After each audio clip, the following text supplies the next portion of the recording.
History is a music of triumph and tragedies, shaped by untold stories that often go unacknowledged. Among these lesser-known narratives is the haunting tales of Pata Seca, a man forced into one of the most dehumanizing roles ever conceived, being a slave breeder. During Bazley era of slavery, this is a story not just about the brutal reality of human exploitation, but also about the resilience of those who endured unimaginable suffering.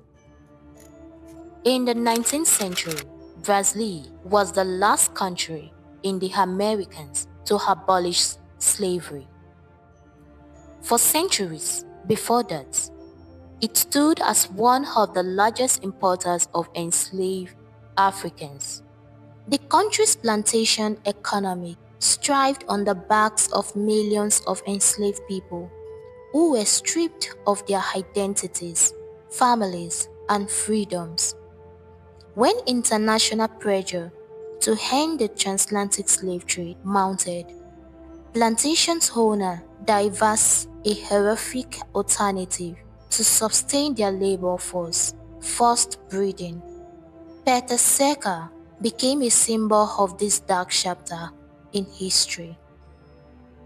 Known for its towering stature and its physical strength, he was singled out and compelled to father countless children who would be born into slavery.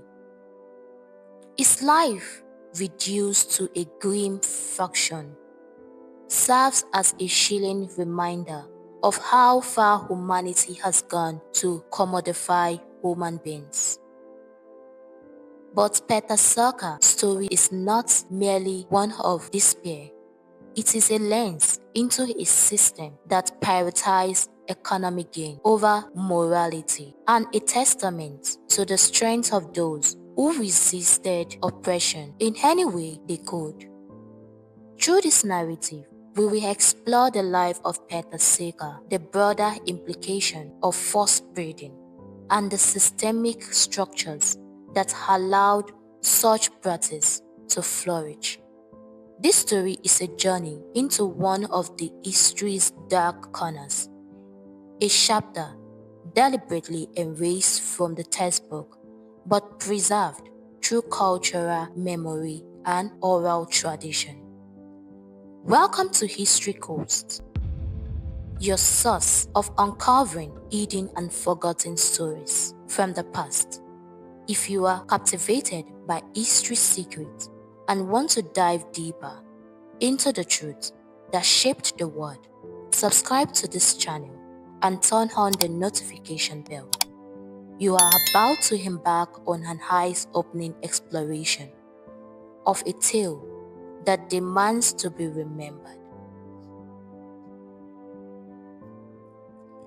Brazil's history of slavery began in the 16th century when Portuguese colonies established sugar plantations along its fertile coastlines. The labor-intensive nature of sugar production demanded a large workforce, and enslaved Africans were forcefully brought across the transatlantic to fill this demand. Over the next 300 years, Brazil imported over 4 million enslaved individuals, making it the largest destination for the transatlantic slave trade. Initially, indigenous people were used as a labor force, but disease, welfare, and resistance disseminated their population. European colonizers turned to African slaves as a more reliable alternative. These individuals, uprooted from their homeland and forced to endure a grueling Middle Passage, arrived in Brazil to face lives of unimaginable hardship. Life on plantation was brutal. Enslaved people were subjected to back-breaking labor, inadequate nutrition, and constant violence. Their lives were governed entirely by their owners, who regarded them as property rather than people. In some cases, enslaved individuals worked so hard that they were considered disposable, with plantation owner calculating that it was cheaper to work someone to death and replace them than to ensure their long-term well-being. As a global sentiment began to shift against the slave trade, Brazil found itself undergoing pressure to hint the importation of enslaved people. The British, having outlawed slavery in their own empire, enforced naval blockage and imposed fines on nations that continued the trade. In 1850, Brazil passed the Eusebio de Cruz Law, officially ending the transatlantic slave trade. But for plantations owner, the cessation of slave imports presented a significant problem. How would they maintain their labor force without new arrivals? This question gave rise to one of the most horrifying practices in history: forced breeding. This chapter provides the context for the conditions under which Pata Seca was born and sets the stage for his harrowing stories. Pata Seca was born into slavery in the mid-19th century on a Brazilian plantation. From an early age, his physical attributes set him apart, towering over his peers and possessing remarkable strength. He quickly became a focus of attention for plantation overseers who sought to exploit these threats. Enslaved children like Pata Seca faced harsh realities.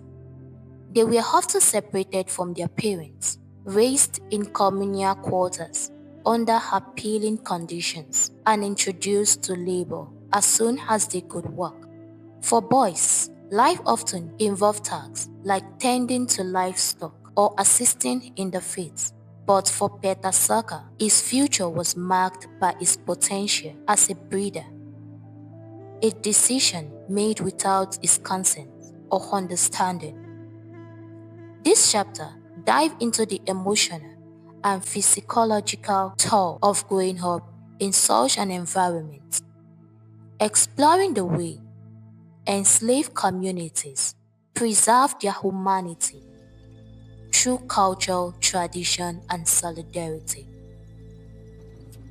Slave breeding was one of the most dehumanizing practices of the 19th century.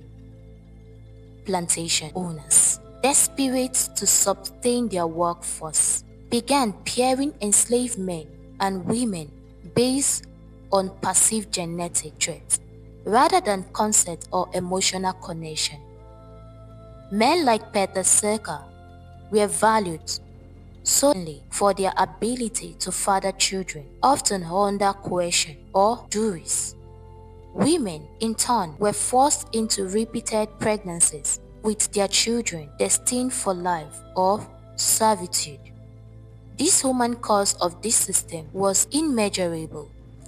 This chapter paints a vivid picture of the mechanics of slave breeding, the suffering it caused, and the substitute art of resistance employed by enslaved individuals who sought to reclaim their humanity in any ways possible. As Pata Seca grew older, his rule on the plantation became firmly established. He fathered countless children, each born into slavery. Despite being seen as an asset by his owner, this labor only deepened his dehumanization. Oral tradition and historical accounts provide glimpses into Pata Seca's life beyond his first role. This chapter explores his relationships and the challenges he faced, and the enduring legacy of his story within Afro-Brazilian culture. Brazil abolished slavery in 1880 with the signing of the Golden Law.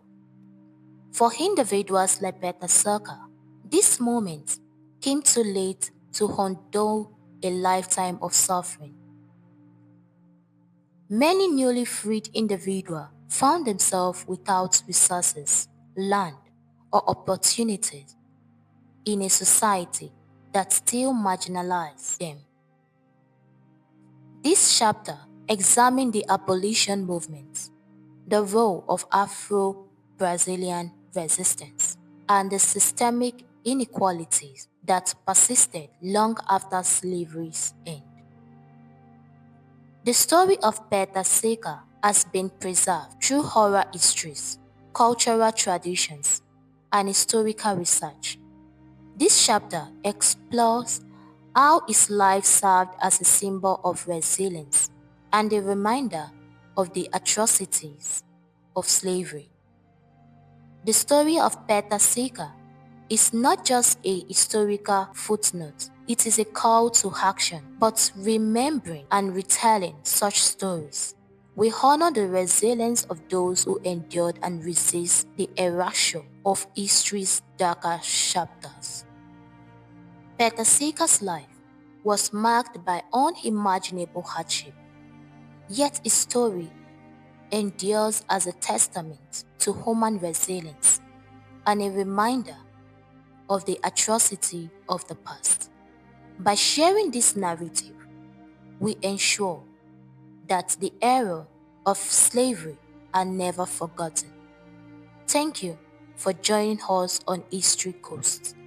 If you enjoy these untold stories and want to learn more, don't forget to subscribe and turn on the notification bell for more fascinating insights into history.